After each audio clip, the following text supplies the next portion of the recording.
Have you ever watched somebody who really knows how to cook?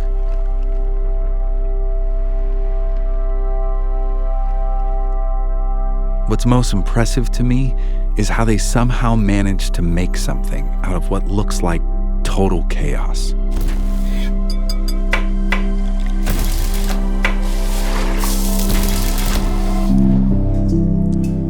I didn't even start learning to cook until I was in my mid-30s. I remember standing in front of the kitchen pantry one day, just starving, looking at all of these ingredients and thinking, good grief, how do you not know what to do with any of this?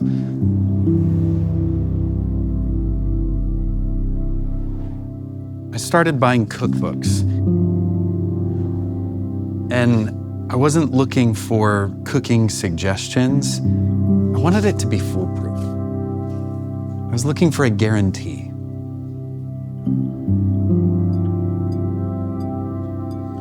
Have you ever come to one of those big decisions like what to study in school or what job to take or who to spend your life with, and you really don't want to get it wrong? Or maybe you've got kids and you're pretty sure you're always doing it wrong. Or maybe you just have near constant anxiety about everything. And it would be nice to have some guarantees, right? So some of us, we read our Bible, or we go to church, or we try to pray, and if we're being honest, I think we're just looking for a recipe. We wish someone would just spell it out for us. I remember coming home from work one day, and I sat down on the edge of the bed, and I was done. I just lost my job. I was terrified we were going to lose the house. And every path that I had pursued for the last 5 years had ended in failure.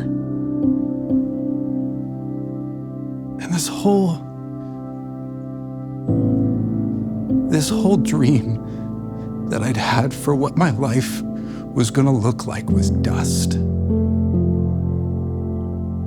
And I said, God, why won't you just tell me what to do?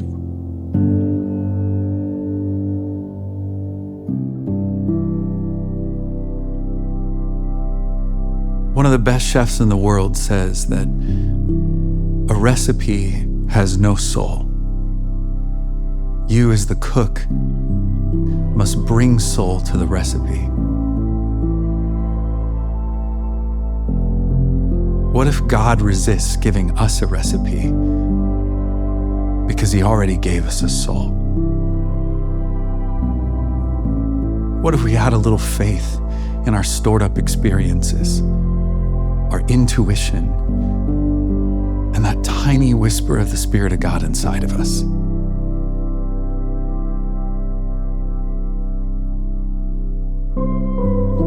When I was first learning to cook, there was this phrase that would always turn up, and it was right at the end of a recipe. Seasoned to taste. Those 3 words drove me crazy. I mean, seasoned to taste, if I knew how to do that, would I be following a recipe? Just tell me how to make it perfect. But over time, I don't know, I guess I started to see it differently. It started to sound like an invitation. When we're wondering what to do next, I think God sometimes only gives us the basic ingredients, offers a step, maybe 2, and then invites us to season to taste.